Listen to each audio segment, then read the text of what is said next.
हमारे साथ जो हैं जाने माने एडवोकेट राजेश दहिया जी हैं। दहिया जी, आज जो है समाचार पत्र पढ़कर जो है मैं आपसे मिलने आया हूं बार एसोसिएशन का। सर, किस तरह का मामला चल रहा है, एक बार आप क्या उसे स्पष्ट करेंगे?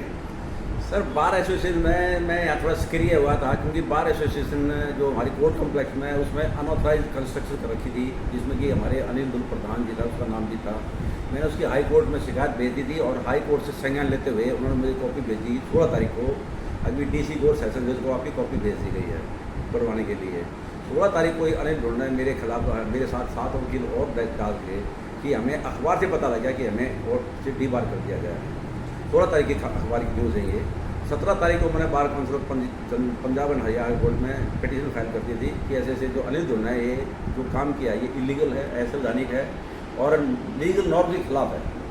तो 27 तारीख को मेरी पेशी इन पर्सन में पेश हुआ था bar council Punjab and Chandigarh Haryana court में। तो चेयरमैन साहब ने मेरी सारी बातें सुनी और ऑर्डर जो पास किया है वो बहुत ही अच्छा ऑर्डर पास किया है, जिसमें उसने मेंशन कर दिया है कि अनिल दुल ने ये जो कार्य किया ये अनैतिक है, असंवैधानिक है, इलीगल है, जिसको नल एंड वाइड कर दिया है। और उसको 7 तारीख को 12 बजे चंडीगढ़ पेश होने के लिए विद रिकॉर्ड बुलाया है कि उसने ऐसा ऑर्डर क्यों पास किया। अनिल दुल जी जो आदमी थे हमारे शरीफ थे, समझदार लगते थे, लेकिन उनमें लीगल नॉलेज नहीं लगता मेरे को कि जो उन्होंने ये कार्रवाई की है ये बिल्कुल एक अनपढ़ वकील कर सकता है, जिसको कि लॉ का नॉलेज नहीं होता। क्योंकि जो कानून को जानता है वो कानून की प्रक्रिया ही करके कानून पर एक्शन लेता है। कोर्ट में भी जो सुनवाई होती है वो दोनों पक्षों की सुनवाई करने के बाद जज फैसला देता है।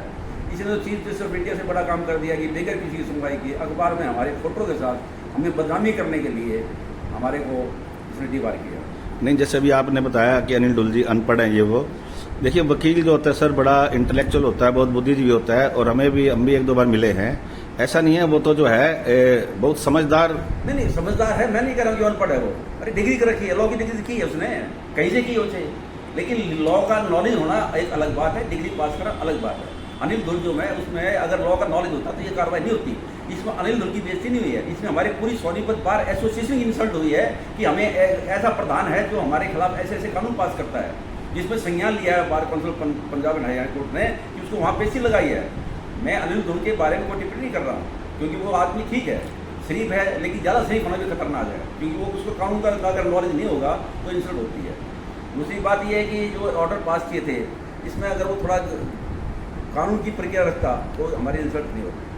अब मैं अगर जैसे भी कार्रवाई होगी आगे हो सकता है मैं उस पर लीगल नोटिस दूंगा, उस पर डिफेमेशन का केस भी करूँगा, वो जिस पे जिन्होंने साइन किए उनके नाम भी लूँगा। मैं अनिल दुल जी को कानून की प्रक्रिया में जवाब दूँगा। तो सर कितने एडवोकेट के जो है विरुद्ध उन्होंने कार्रवाई की थी? ये हम 8 एडवोकेट के खिलाफ की थी, एक मैं था, 7 और हैं जिनके नाम अखबार में आए हुए हैं। वो सभी कोर्ट के अच्छे रेपुटेड वकील हैं, सीनियर वकील हैं। पता नहीं उसको इसे इलेक्शन से क्या जेलसी है जिसके कारण उसने ऐसा कार्य किया है। उसका